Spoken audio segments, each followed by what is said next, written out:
Pueden tomar asiento y los niños pueden salir, hermanos. Y mientras les voy a invitar a que por favor puedan abrir sus Biblias en el libro de Gálatas, capítulo 3. Bien, demos lectura en el nombre del Señor. Dice así la palabra. Oh Gálatas insensatos, ¿qué nos fascinó para no obedecer a la verdad? A vosotros, ante cuyos ojos Jesucristo fue ya presentado claramente entre vosotros como crucificado. Esto solo quiero saber de vosotros. ¿Recibisteis el Espíritu por las obras de la ley o por el oír con fe? ¿Tan necios sois? Habiendo comenzado por el Espíritu, ¿ahora vais a acabar por la carne? ¿Tantas cosas habéis padecido en vano? Si es que realmente fue en vano. Aquel pues que os suministra el Espíritu y hace maravillas entre vosotros, ¿lo hace por las obras de la ley o por el oír con fe? Una de las cosas que vienen a ser tristes a veces para la vida del ser humano no es necesariamente ciertos hitos o momentos difíciles que nosotros enfrentamos en la vida. Porque ciertamente usted y yo nos vemos expuestos a luchas, a dificultades, a enfermedades, a tentaciones. Somos presas de nuestro propio corazón en muchas ocasiones que tomamos malas decisiones.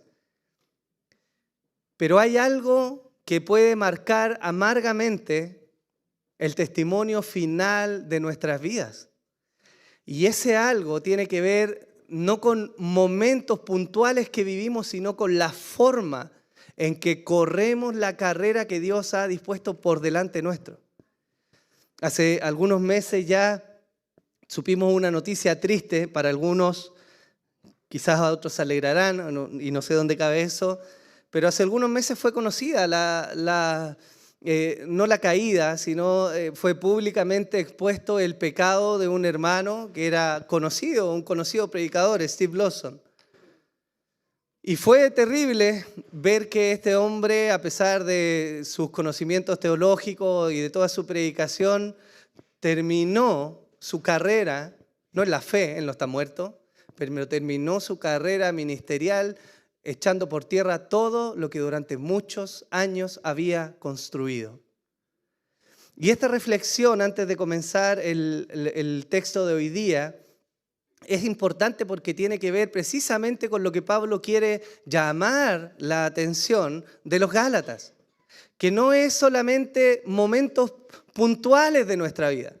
Quizás usted podría recordar momentos que ha tenido con el Señor en los cuales su espiritualidad ha estado por las nubes, ¿o no?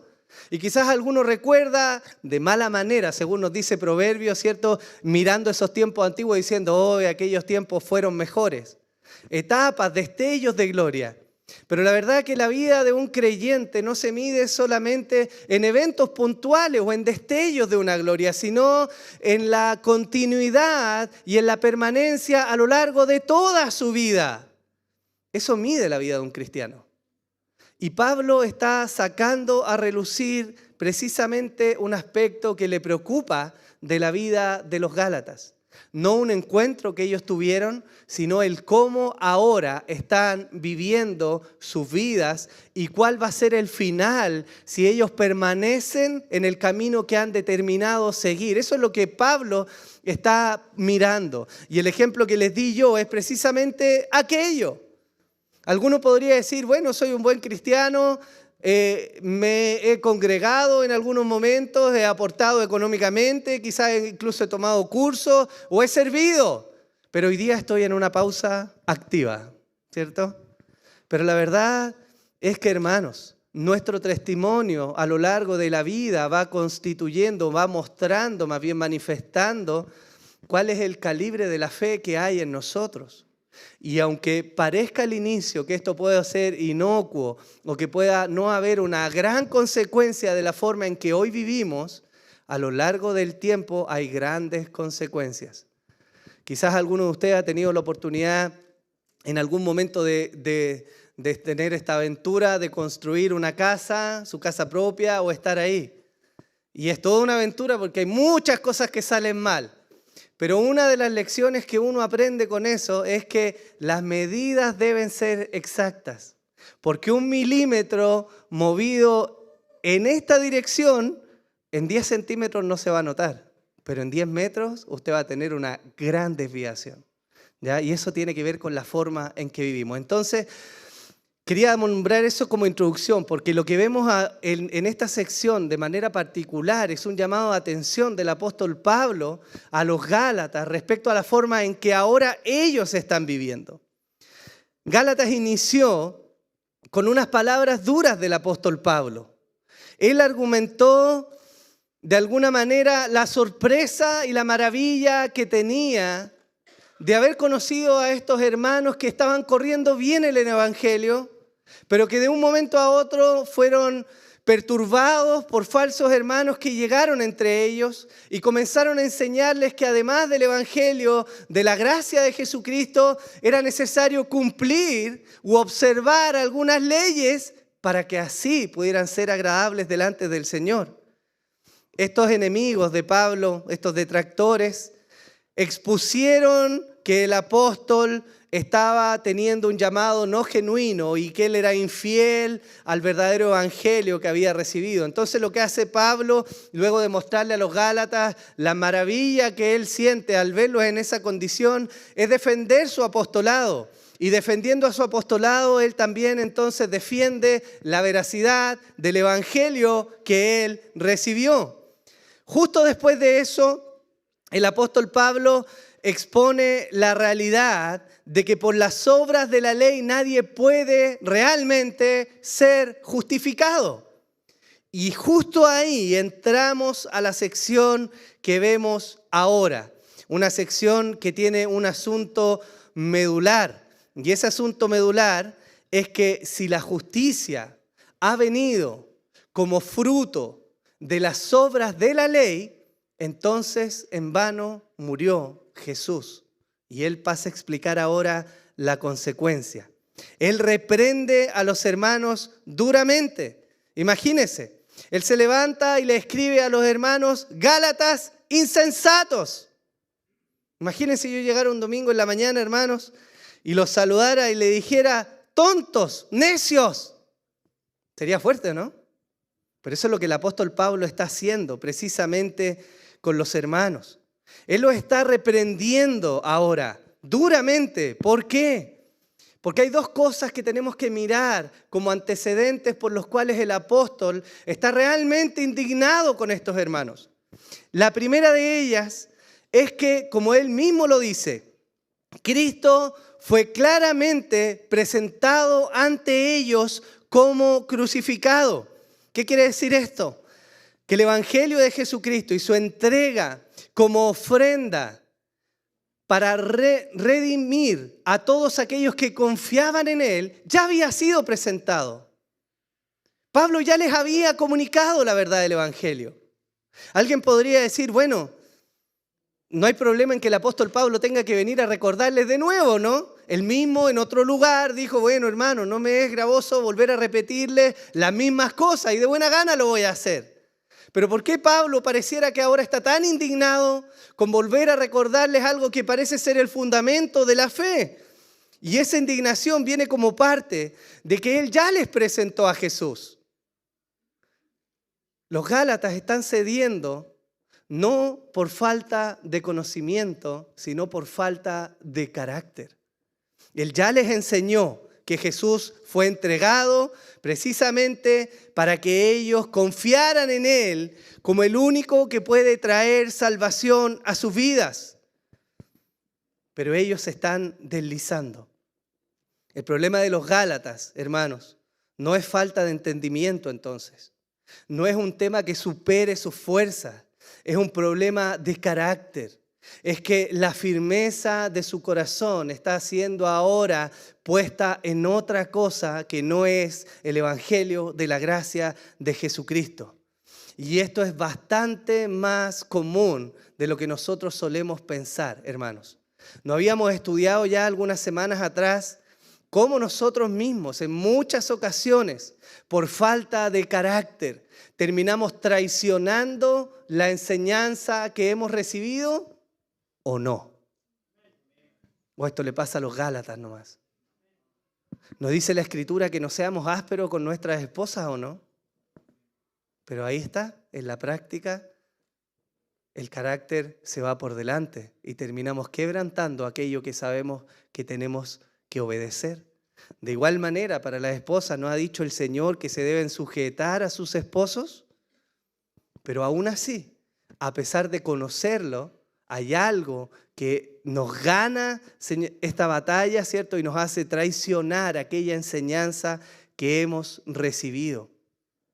Pablo no solo reprende a los Gálatas en esta sección, sino que además les demuestra algo que después va a mencionar en las epístolas y que tiene que ver con la centralidad de la fe en cómo nosotros nos relacionamos y recibimos toda la buena obra de Dios sobre nuestras vidas. Pero el primer punto, hermanos, para resumirlo, es que Pablo le está reclamando a los Gálatas que Cristo ya fue presentado delante de ellos.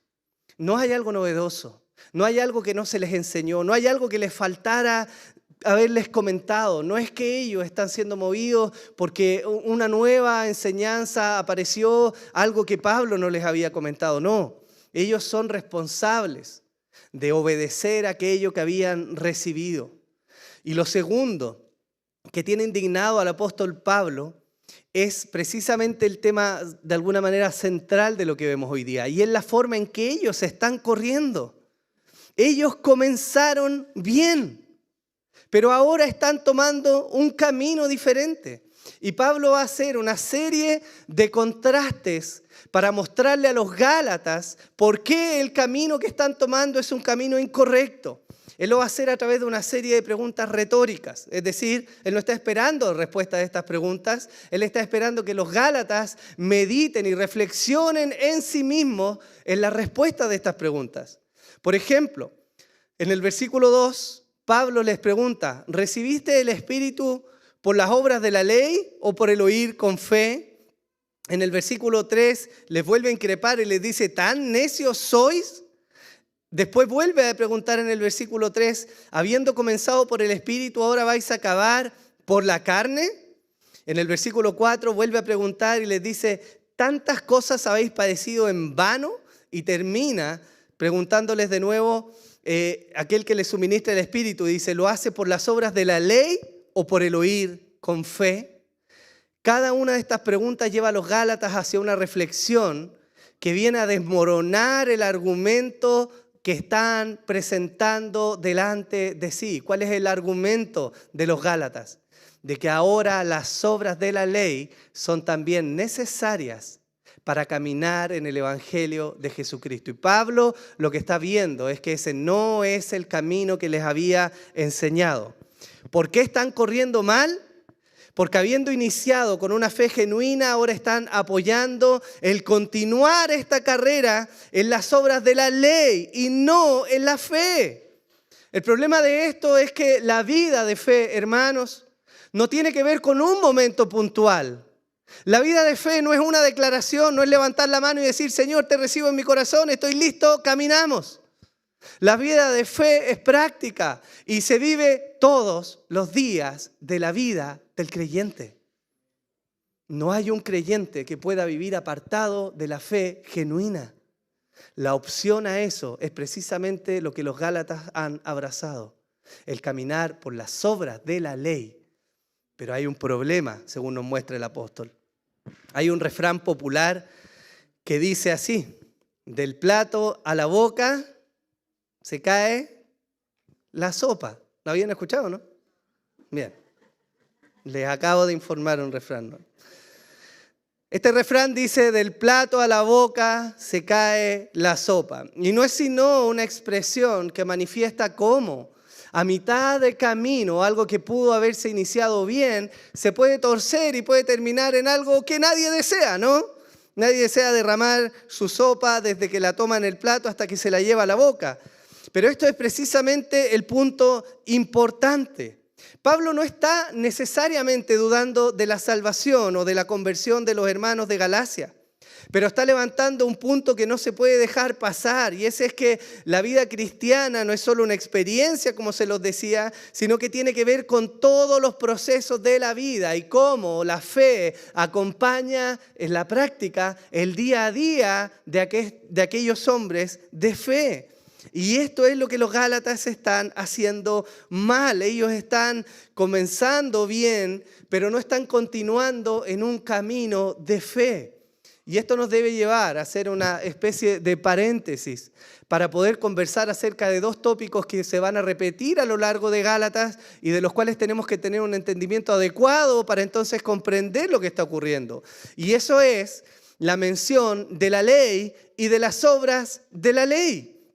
La ley y las obras de la ley evidentemente no son lo mismo.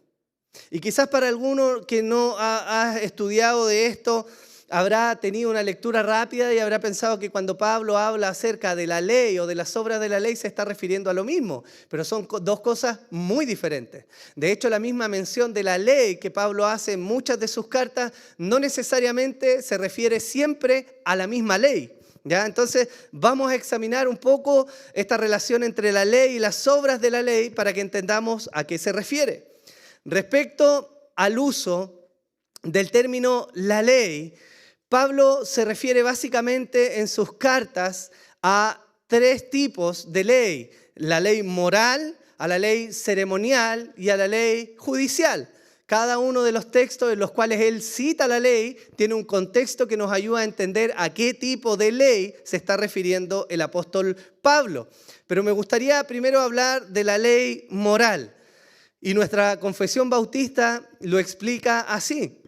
En el capítulo 19, que habla acerca de la ley, en el párrafo 2 y en el párrafo 3 dice lo siguiente: la misma ley que primeramente fue escrita en el corazón del hombre, continuó siendo una regla perfecta de justicia después de la caída, y fue dada por Dios en el monte Sinaí en 10 mandamientos, y escrita en 2 tablas. Los 4 primeros mandamientos contienen nuestros deberes para con Dios, y los otros 6, nuestros deberes para con los hombres. Entonces, nuestra confesión reconoce que hay una ley que fue escrita primeramente en el huerto, ¿cierto? En Adán, ¿en dónde? En el corazón del hombre. Esa ley, que es la ley moral, luego fue expresada de manera más clara a través de las tablas de la ley, que es el decálogo. El párrafo 3 del mismo capítulo 19 nos lo dice así: además de esta ley, comúnmente llamada ley moral, agradó a Dios dar al pueblo de Israel leyes ceremoniales que contenían varias ordenanzas típicas, en parte de adoración, prefigurando a Cristo, sus virtudes, acciones, sufrimientos y beneficios, y en parte proponiendo diversas instrucciones sobre los deberes morales. Todas aquellas leyes ceremoniales, habiendo sido prescritas solamente hasta el tiempo de su reforma, cuando fueron abrogadas y quitadas por Jesucristo, el verdadero Mesías y el único legislador, quien fue investido con poder por parte del Padre para ese fin. Es decir, esta ley moral se encuentra escrita en el corazón de cada uno de los seres humanos. La manifestación de esa ley o del conocimiento de esa ley está expresada en lo que nosotros llamamos conciencia. Y es por eso que el apóstol Pablo dice que no hay ningún ser humano sobre la faz de la tierra que pueda decir de sí mismo que es inocente por falta del conocimiento de la ley. Porque aunque no tiene la ley escrita o no necesariamente conoce el decálogo, su conciencia le avisa de la ley que está escrita en su corazón. ¿Ok? Romanos 2 nos habla de esto. Romanos 2, versículos 14 y 15 dice: porque cuando los gentiles que no tienen la ley cumplen por instinto los dictados de la ley, ellos, no teniendo la ley, son una ley para sí mismos, ya que muestran la obra de la ley escrita en sus corazones, su conciencia dando testimonio y sus pensamientos acusándolos unas veces y otras veces defendiéndolas. La importancia de las menciones de la ley moral son muchas, hermanos, y es un tema mucho más amplio de lo que podemos tratar en este sermón. Sin embargo, es importante mencionar una cosa respecto a esta ley moral, que esta ley moral no ha perdido ni su vigencia ni su importancia para el pueblo de Dios, y eso es muy importante, ¿ya? De hecho, diferencia la ley moral y su permanencia a lo que son las leyes judiciales y las leyes ceremoniales, ¿ya? Entonces Pablo en algunas ocasiones cita la ley moral en sus textos y en otras ocasiones cita o la ley judicial o la ley ceremonial. La ley ceremonial, que es particularmente importante en el libro de Gálatas, ¿ya?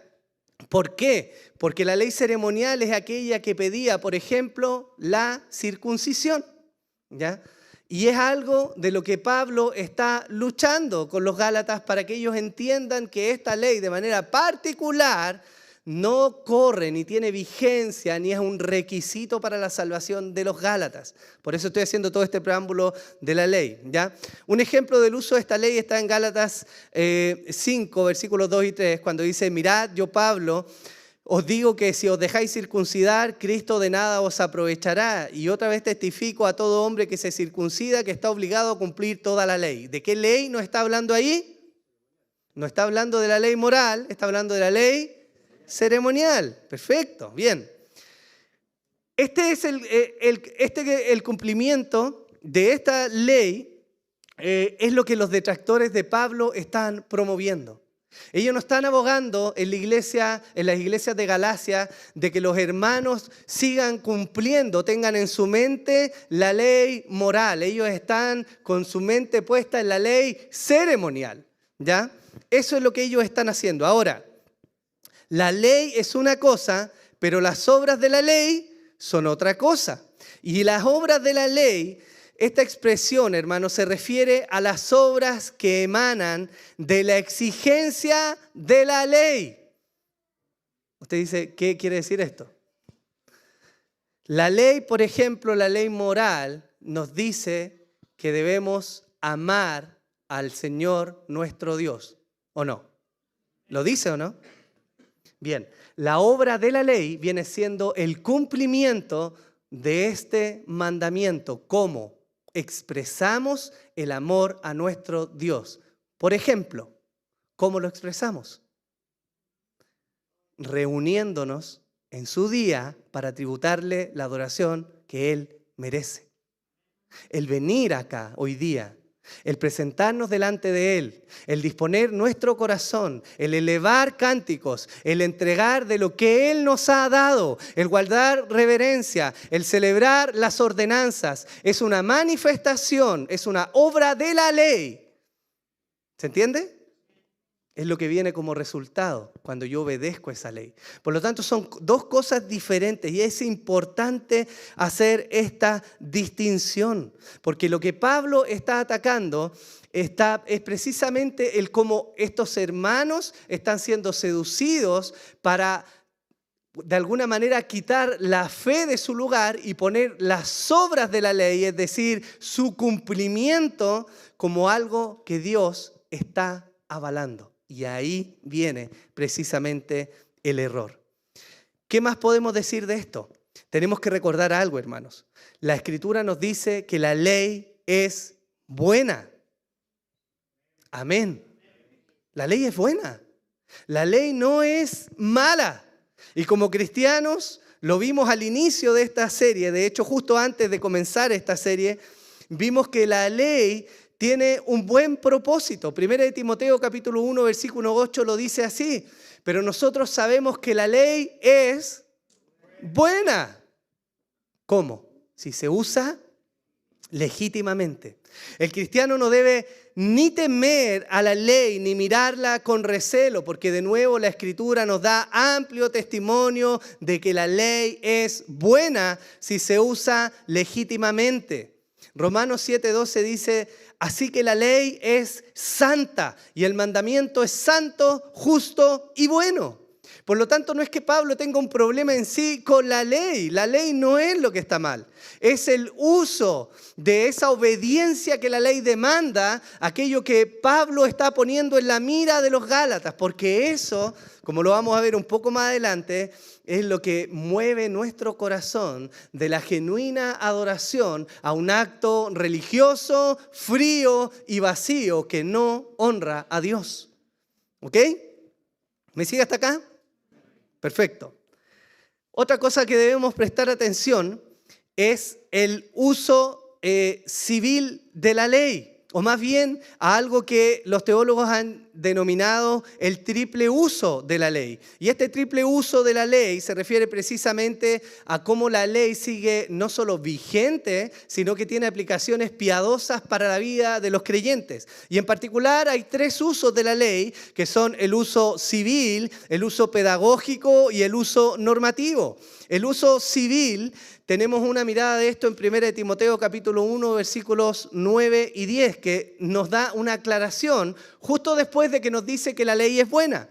Porque nos dice, reconociendo esto, que la ley no ha sido instituida para el justo, sino para los transgresores y rebeldes, para los impíos y pecadores, para los irreverentes y profanos, para los parricidas y matricidas, para los homicidas, para los inmorales, homosexuales, secuestradores, mentirosos, los que juran en falso y para cualquier otra cosa que es contraria a la sana doctrina. La ley tiene un uso civil. Nuestra Constitución hoy día, más o menos tergiversada, guarda fundamentos de la ley de Dios. Como por ejemplo que usted no puede andar por la calle matando a cualquier persona que se le cruce por delante, ¿o no? ¿No tiene una sanción expresada nuestra ley civil? Bueno, la ley tiene un uso que es precisamente ayudar a restringir la maldad y a permitir que de alguna manera pueda florecer la humanidad en medio de un pueblo o de un mundo que está caído y afectado por el pecado. Ese es un primer uso de la ley. Pero hay un segundo uso de la ley y que es un uso pedagógico. Romanos 3:20 dice, porque por las obras de la ley ningún ser humano será justificado delante de él, pues por medio de la ley viene el conocimiento del pecado. El uso pedagógico de la ley se refiere a que la ley es capaz de mostrarnos quiénes somos nosotros. Más allá de ser una pinturita, como dirían por ahí, como decía mi santa madre, moneditas de oro, la ley nos confronta con quiénes somos nosotros en realidad. Porque en aquello que demanda de nosotros que amemos al Señor, nuestro Dios, con toda nuestra fuerza, con toda nuestra mente, todos los días de nuestra vida, nos hallamos que fallamos, que no cumplimos el estándar de esa ley, que aún hay mentira en nuestros labios muchas veces, que aún hay envidia y codicia en nuestro corazón. Por lo tanto, la ley tiene un uso pedagógico. Nos confronta y nos muestra que no estamos cumpliendo el estándar santo de Dios. Y una vez que nos muestra quiénes somos en realidad, nos empuja a mirar a alguien a quien necesitamos ver, que es Jesús. Gálatas 3:24 dice, de manera que la ley ha venido a ser nuestro ayo para conducirnos a Cristo, a fin de que seamos justificados por la fe. La ley no solo te va a apalear, no solo te va a golpear y a mostrar que no eres digno de intentar siquiera levantarte delante de Dios por tus propios méritos. La ley además te va a mostrar de que eres incapaz, pero de que hay uno que es perfecto y que vivió una vida perfecta de obediencia y que se entregó perfectamente en amor por ti y por mí. Eso es lo que hace la ley también en su uso pedagógico. Pero además, la ley tiene un uso normativo. La ley sirve como una guía de gratitud y santidad para los creyentes, mostrándonos cuál es el estándar bajo el cual debemos caminar. Mateo 5:17, un texto muy conocido, el Señor dijo, no penséis que he venido para abolir la ley o los profetas, no he venido para abolir, sino para cumplir. Esta ley moral no ha perdido su vigencia. El ser cristiano no nos habilita para dejar de cumplir la ley. La diferencia es que ahora el castigo o el juicio por no cumplir aquella ley no está sobre nosotros, sino sobre nuestro Salvador. Sin embargo, ¿el mismo estándar se cumple o no? ¿No desea Dios que le amemos? ¿No desea Dios que los hijos honren a los padres? ¿No desea Dios que no codiciemos, que no matemos, que no mintamos? Por lo tanto, esa ley no ha perdido vigencia. Es el castigo del incumplimiento de esa ley lo que ha sido quitado de nosotros y puesto sobre nuestro Señor Jesús. Pero esto quiere decir que la ley también nos sirve como un carril, como un estándar, una guía sobre la cual debemos vivir. Dios se sigue agradando de que le amemos, por supuesto, y de que amemos a nuestro prójimo sin duda alguna. Ahí está resumida la ley, ¿o no? En amar a Dios y en amar a nuestro prójimo. Por lo tanto, la ley, hermanos, no es mala en sí misma. El problema es la práctica ilegítima de las obras de la ley. Hermanos, si la ley es buena cuando se le usa legítimamente, ¿no deberían ser, por consecuencia lógica, también buenas las obras de la ley? Y la respuesta es claro que sí. Obviamente que sí. Si la ley es buena, entonces el obedecer la ley es por consecuencia bueno, ¿o no? Pero hay un problema. Es aquí el meollo del asunto. Que en aquello que practicamos las obras de la ley, que en aquello que cumplimos lo que la ley demanda, es precisamente donde fallamos. Y la buena intención santa se tuerce y termina deshonrando a aquel que nos ha llamado al cumplimiento de la ley. ¿Cuál era el problema de los Gálatas? El problema era precisamente que ellos habían perdido el rumbo y habían desplazado el correcto lugar de las obras de la ley en su cristianismo y habían sustituido la fe. Miren lo que Jesús enseñó sobre la necesidad de obedecer esta ley. Mateo 22, del 36 al 40, dice: Maestro, ¿cuál es el gran mandamiento de la ley? Y él le dijo: amarás al Señor tu Dios con todo tu corazón y con toda tu alma y con toda tu mente. Este es el grande y el primer mandamiento. Y el segundo es semejante a este: amarás a tu prójimo como a ti mismo. De estos dos mandamientos dependen toda la ley y los profetas. El problema se encuentra cuando el hombre utiliza las obras de la ley, es decir, esta obediencia como para ganar algo de parte de Dios. Y el Señor confrontó en su momento a los fariseos respecto a esto. Y les habló respecto al cumplimiento de la ley, pero de manera particular, ellos, siendo muy celosos de guardar la ley ceremonial, vulneraron también la ley moral. El Señor les dice en Mateo 23, «Ay de vosotros, escribas y fariseos hipócritas, porque pagáis el diezmo de la menta, del eneldo y del comino, y habéis descuidado los preceptos de más peso de la ley, la justicia, la misericordia y la fidelidad. Y estas son las cosas que debíais haber hecho sin descuidar aquellas. Guías ciegos, que coláis el mosquito y os tragáis el camello. Ay de vosotros, escribas y fariseos hipócritas, porque limpiáis el exterior del vaso y del plato, pero por dentro estáis llenos del robo y de desenfreno. Fariseo ciego, limpia primero lo de dentro del vaso y del plato para que lo de fuera también quede limpio. Ay de vosotros, escribas y fariseos hipócritas, porque sois semejantes a sepulcros blanqueados, que por fuera lucen hermosos, pero por dentro están llenos de huesos de muertos y de toda inmundicia. Así también vosotros, por fuera parecéis justos a los hombres, pero por dentro estáis llenos de hipocresía y de iniquidad. Ay de vosotros, escribas y fariseos hipócritas, porque edificáis los sepulcros de los profetas y adornáis los monumentos de los justos y decís, si nosotros hubiéramos vivido en los días de nuestros padres, no hubiéramos sido sus cómplices en derramar la sangre de los profetas. Así que dais testimonio en contra de vosotros mismos, que sois hijos de los que asesinaron a los profetas. El Señor llama la atención duramente de los fariseos. No porque el obedecer aspectos de la ley estuviera mal, sino porque su corazón está inclinado de manera incorrecta en la ejecución del cumplimiento de la ley. Hermanos, eso es fácil que nos pase a nosotros, ¿o no? Ese es el problema. Tomar la obediencia como si eso presentara para nosotros algún avance delante de Dios. Jonathan Edwards decía: yo debo arrepentirme incluso de la forma en que me arrepiento delante del Señor. Porque aún en eso nuestro corazón religioso e idólatra muchas veces cumple como si eso bastara.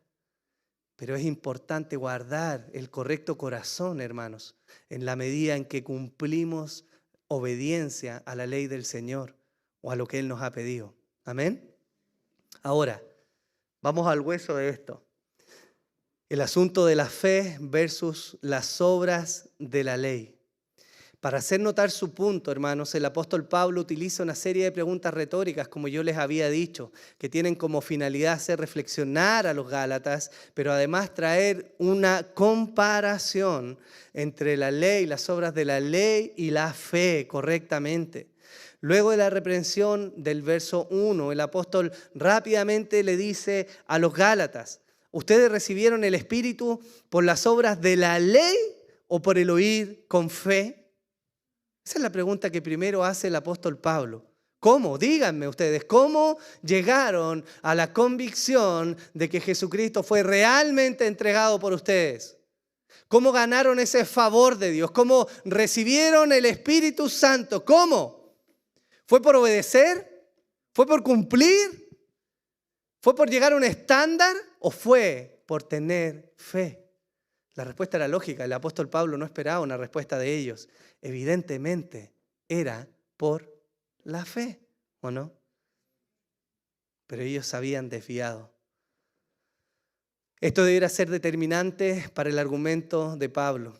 Los hermanos de Galacia eran un testimonio de cómo el Señor había llamado a salvación aún entre los gentiles. Cómo el Señor los había llamado. Por la predicación del Evangelio y por la respuesta afirmativa de estos gentiles a la fe de nuestro Señor Jesucristo. El apóstol Pedro nos ayuda a apreciar esta realidad.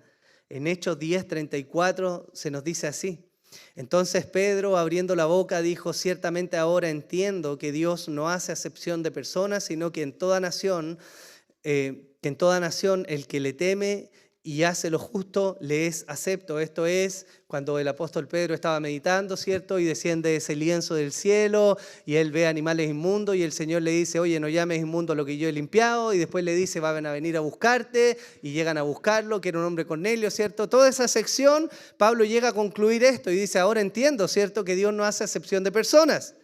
Y después ahí mismo, adelante en el texto, se nos dice...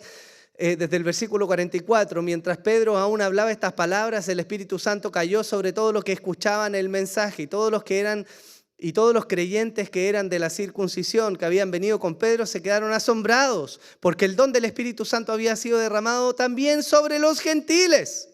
¿Quiénes eran estos gentiles que habían recibido el Espíritu Santo? Era Cornelio y algunos que estaban con él. ¿Y quién era Cornelio? Era de la guardia romana. Es decir, no era un judío, es decir, no habían obras de la ley a su favor. Él no había guardado los ritos, no se había circuncidado, no era ferviente en lavarse las manos antes de cada comida, ¿cierto? No se golpeaba el pecho, no era un hombre que participaba activamente en las obras de la ley, particularmente de la ley ceremonial, y aún así el Espíritu Santo vino sobre él. Pedro lo sabía, Pablo también lo sabía. Él llegó a predicar el Evangelio y anunció entre estos hermanos y estuvo con ellos, hermanos gentiles, hermanos que no venían necesariamente de un trasfondo judío. Y eso quiere decir que no tenían obras de la ley a su favor.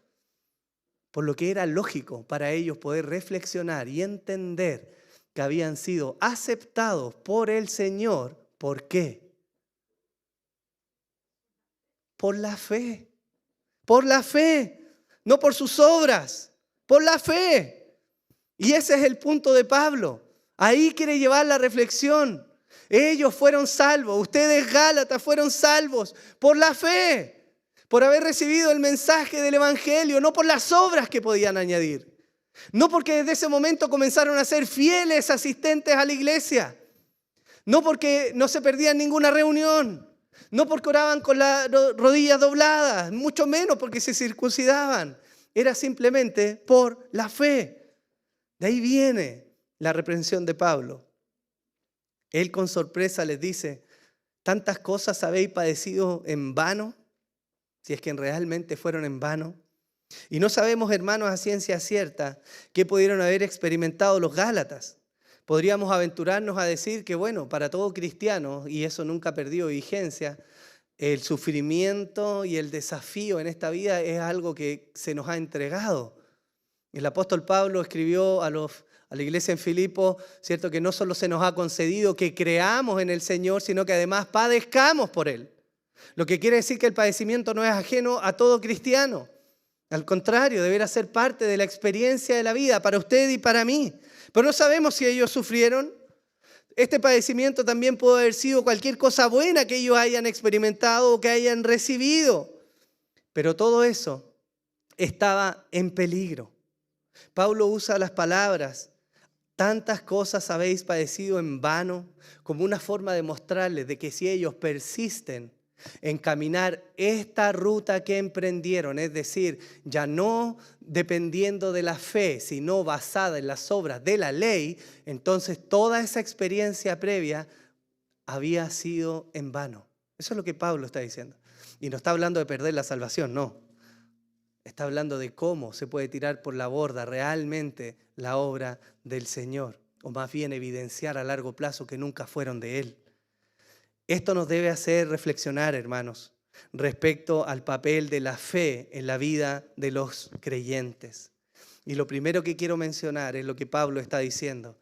Hay una supremacía de la fe por sobre las obras de la ley. La fe, hermanos, es tan particularmente superior a las obras de la ley que pudiéramos esgrimir muchos motivos hoy día por los cuales la fe es superior. Pero quiero solamente concentrarme en uno, que debería ser suficiente para nosotros como para considerar la fe mucho más excelente por cualquier mérito que nosotros pudiéramos aportar en nuestra vida cristiana. Y esto es lo que el autor de Hebreos menciona en el capítulo 12. Él dice, por tanto, puesto que tenemos en derredor nuestro tan gran nube de testigos, despojémonos también de todo peso y del pecado que tan fácilmente nos envuelve y corramos con paciencia la carrera que tenemos por delante. ¿Qué dice ahí? Puesto los ojos en Jesús, el autor y consumador de la fe, quien por el gozo puesto delante de él soportó la cruz, menospreciando la vergüenza, y se ha sentado a la diestra del trono de Dios. Considerad, pues, a aquel que soportó tal hostilidad de los pecadores contra sí mismo, para que no os canséis ni os desaniméis en vuestro corazón. La fe es evidentemente más grande, porque la fe va a poner nuestra mirada en Jesús. Eso es lo que hace la fe. Eso es lo que hace la fe en el Evangelio. No es que pone tu mirada en una mentalización. No es esta cosa media ridícula que nosotros a veces decimos, no ten fe que te va a ir bien porque te va a ir bien nomás. No, no es que me va a ir bien porque me va a ir bien, yo no sé. Pero sé que tengo un Dios grande, que tiene cuidado de mí. Eso yo sé. Que hay un Dios que me ama, que entregó a su Hijo por amor de mí. ¿Cómo no voy a estar seguro en su mano? Esa es la fe que tengo, que Él ha hablado y que en su palabra dijo que no hay nada que vaya a destruir a los hijos de Dios, ni aún la muerte, porque estamos seguros en su mano. Esa es la fe. Y esa fe tiene un objeto, que es Jesús. Ahí se deposita mi fe. No es mentalizarse. Por eso la fe, hermanos, es algo tan precioso y es algo que el apóstol Pablo está haciendo reflexionar a los Gálatas, porque ellos no simplemente han sacado la fe de sus vidas. Con desplazar la fe, desplazaron a Jesús. Y desplazando a Jesús no hay forma alguna en que usted o yo podamos ser salvos. No hay otro nombre bajo el cielo dado a los hombres en el cual podamos ser salvos. No son tus obras, hermano. No es tu devoción, no es tu fervor, no es tu piedad. Y no te estoy animando a que no vivas una vida de fervor y piadosa y una vida dedicada, todo lo contrario. Pero quiero decirte que no ese es el camino para que tú pienses que eres agradable al Señor. La religión fría nos ha enseñado que a veces somos aceptos a Dios porque oramos más. Menos mal que a mí nunca me lo han dicho, de ser honesto. Nunca me lo han dicho, gracias al Señor, hermano. No me lo diga tampoco. Pero en otros lados a veces se dice, pastor, ore usted al Señor porque parece que Dios lo escucha más a usted. Hermano, lea su Biblia, por favor. No, hermano, Dios no escucha más a un escogido. Se nos ha dispuesto a todos la misma fe en algún sentido. Otros tienen más fe, pero a todos se nos abrió el mismo camino para llegar al Padre, ¿no? ¿No fue roto el mismo velo para todos? ¿No tenemos el mismo mediador todos? ¿No somos hijos del mismo Padre? Entonces es un tema importante, hermanos. La fe en nuestras vidas es determinante para ver cómo vivimos. El Señor declaró que la fe es fundamental para la vida del ser humano. La fe permite, hermanos, abolir el orgullo en el hombre, porque hace mirar a uno que es superior. Y eso nos debiera llevar a humildad. Romanos 3, 24 al 28 dice, siendo justificados gratuitamente por su gracia, por medio de la redención que es en Cristo Jesús, a quien Dios exhibió públicamente como propiciación por su sangre a través de la fe, como demostración de su justicia. Porque en su tolerancia Dios pasó por alto los pecados cometidos anteriormente para demostrar en este tiempo su justicia, a fin de que Él sea el justo y sea el que justifica al que tiene fe en Jesús. ¿Dónde está pues la jactancia? Queda excluida. ¿Por cuál ley? ¿La de las obras? No, sino por la ley de la fe, porque concluimos que el hombre es justificado por la fe, aparte de las obras de la ley. Y la aplicación práctica de esto, hermanos, es que cuando nosotros hemos desplazado la fe como el estándar de nuestra vida, comenzamos a disponer nuestras obras. Y al disponer nuestras obras nos vamos a encontrar que en algunos pocos casos tus obras pueden ser mejor que las obras de tu hermano.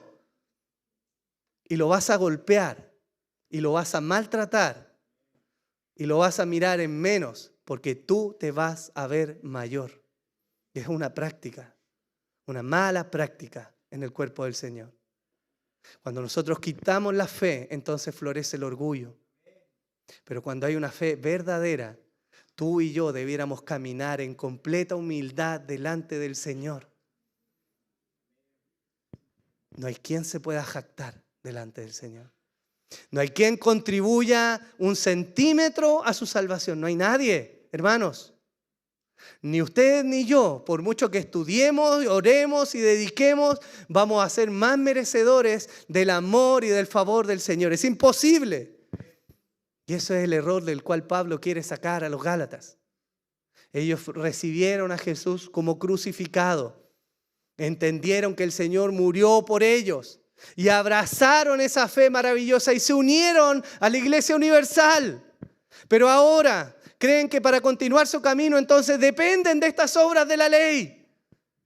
Pero el cristiano no depende de esas obras de la ley. Las obras de la ley son una expresión sincera y honesta de la gratitud, hermanos. Usted y yo debiéramos venir con la mejor cara, porque nuestro Dios vale la pena, ¿o no? Debiéramos venir a adorarle, porque Él es digno de que sea adorado. Ni siquiera por lo que ha hecho en nosotros, pero cantamos y decimos gracias, Señor, por lo que tú hiciste en mí. Por lo tanto, nuestra vida y las obras de nuestra vida terminan dando testimonio de lo que pasa en nuestro corazón con la fe, precisamente en la obra de Jesús. ¿Qué te limita a amar a la persona que tienes al lado? O sáltate un asiento si estás con tu esposo o esposa. O dos si estás con tu hijo. O mira adelante, no sé. ¿Qué te limita a amar a la iglesia del Señor? ¿Sabes qué te limita? Muchas veces son los prejuicios. El que tú te crees más o menos espiritual a veces. pero debemos ser equiparados en nuestro estándar y poner solo por encima a nuestro Salvador Jesús. Él es digno, Él es Señor, Él es perfecto en todas las cosas. Y aún así amó a una pequeña iglesia llena de pecados, que somos nosotros. Hermanos, entonces el argumento expuesto por Pablo, su reprensión a los Gálatas, es que Él quiere que ellos se aparten de las obras de la ley como el medio a través del cual piensan que son aceptados por Dios. Pues no somos aceptados por eso. Ellos están en este caminar dejando a Cristo como el perfecto mediador para venir a ofrecer ahora sus pobres obras de la ley a cambio. Eso es algo que no tiene buen fruto. La Escritura dice que nuestras obras de justicia son como trapos de inmundicia. Eso dice la Escritura. O sea, cuando usted y yo tratamos de presentar nuestras propias obras delante del Señor como para decir, mira Señor, mira todo lo que te he servido. O sea, ¿cómo no me va a bendecir? Mínimo, el pago mínimo, ¿no? Pero no somos merecedores de nada. Es pura gracia, hermanos. Y eso nos hace andar en humildad y caminar como el Señor quiere que nosotros caminemos. Mientras que la religión fría y vacía, hermanos, va a enseñar que el hombre debe hacer cosas, es decir, las obras de la ley, para ganar el favor de Dios. El maravilloso Evangelio de Jesucristo te va a mostrar que Él ya entregó a su Hijo y ya somos aceptos. Y las obras de la ley ahora vienen a ser la consecuencia lógica de alguien que ha conocido a Dios y de que quiere mostrar su gratitud a Él. Ese es el lugar de las obras de la ley. Amén. Romanos 5:8 dice, pero Dios demuestra su amor para con nosotros en que siendo aún pecadores, Cristo murió por nosotros. Alguien dijo alguna vez, el Señor es un caballero, ¿cierto? Va a venir y te va a tocar la puerta. ¿Te puedo llamar a trabajar conmigo, no? Pero ese no es Dios. Él llega y irrumpe con su gracia y misericordia y simplemente nos llama. Y una muestra de eso es que Él murió mucho antes de que usted y yo viniéramos a existencia y nos eligió para morir. Hermanos, ¿qué podemos reflexionar de esto hacia el final? Primero, podemos reflexionar respecto a nosotros y las obras de la ley. ¿Acaso tenemos alguna obra de la ley hoy día a nuestro favor? Si decimos que no, estamos en problemas. Porque la Escritura nos muestra claramente que el verdadero creyente sí va a tener obras de la ley acompañando su caminar. Santiago 2 dice, ¿de qué sirve, hermanos míos, si alguno dice que tiene fe pero no tiene obras?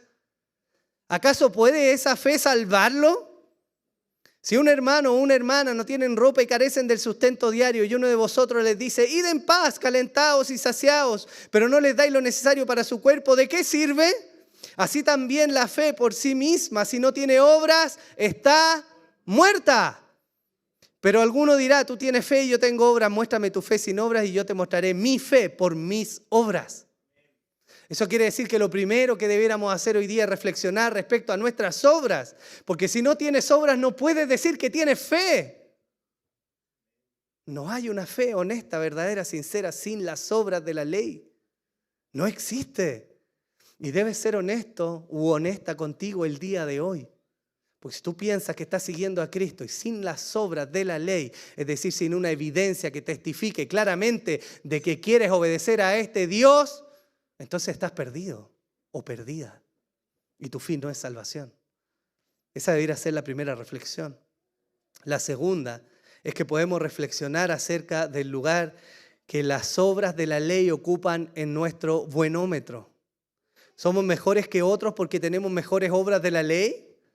¿Somos aceptos porque somos más fieles en las obras de la ley? ¿O creemos que Dios nos ve por nuestras obras de la ley? Evidentemente no, a ninguna de estas cosas. Romanos 12:3 dice, porque en virtud de la gracia que me ha sido dada, digo a cada uno de vosotros que no piense más alto de sí que lo que deba pensar, sino que piense con buen juicio según la medida de la fe que Dios ha distribuido a cada uno. Es decir, hermano, usted es quien es y punto. Y dele gracias a Dios por eso. No se crea la última chupada del mate, coloquialmente hablando, ¿no? ¿Usted es quién es? Y punto. Y si usted algún día quiere venir a presentarle a alguien todo su servicio y mostrarle todas sus jinetas, acuérdese que el Señor le dijo a sus apóstoles, que difieren mucho de nosotros cuando hayan hecho todo, siervos inútiles somos, gracias. Esa es una forma de aplacar el orgullo en nosotros. En tercer lugar y por último, debes examinar el estado de tu fe. ¿Es tu fe lo suficientemente viva como para hacerte mirar con deseo y devoción a tu Salvador? La fe te va a hacer mirar a Jesús. Y una buena forma de medir el estado de tu fe el día de hoy es que mires dentro de ti y veas quién es Jesús para ti. ¿Qué es su palabra para ti el día de hoy? ¿Es algo viejo? ¿Es algo fome? ¿Es algo apartado de la realidad de tu vida? ¿O el Señor y Salvador es alguien por quien vibras, alguien a quien deseas conocer, alguien a quien quisieras tomarle la mano y conversar con Él? Porque ese es el estado de nuestra fe. Y hay tiempo, mientras haya vida, para poder humillarnos delante del Señor y rogar que nuestra fe sea realmente genuina. No somos espectadores en medio de este mundo caído, hermanos. No somos quienes están puestos para solamente mirar la maldad de afuera. Somos puestos como sal y luz, ¿o no? No debiéramos salar, no debiéramos iluminar, no debiéramos llevar esperanza, no debiéramos mostrar la gloria de nuestro Salvador y lo hermoso que es Él. Pero eso se va a dar cuando hay una fe genuina y viva en nosotros. Hermanos, luchar contra el pecado es difícil en algún sentido, pero es fácil cuando estamos mirando al Señor. Y ese debería ser el caminar de cada uno de nosotros. Póngase en pie, por favor.